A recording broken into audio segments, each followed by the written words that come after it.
Now we have U.S. Bank Stadium where it's snowing on November 18th, 2016.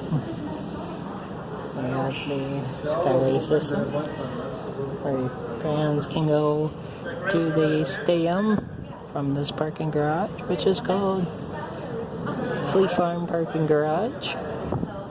You got blue and green light rail trains that will get you to this stadium. And something is happening here today because only fans with tickets can use the Skyway Bridge to go all the way across.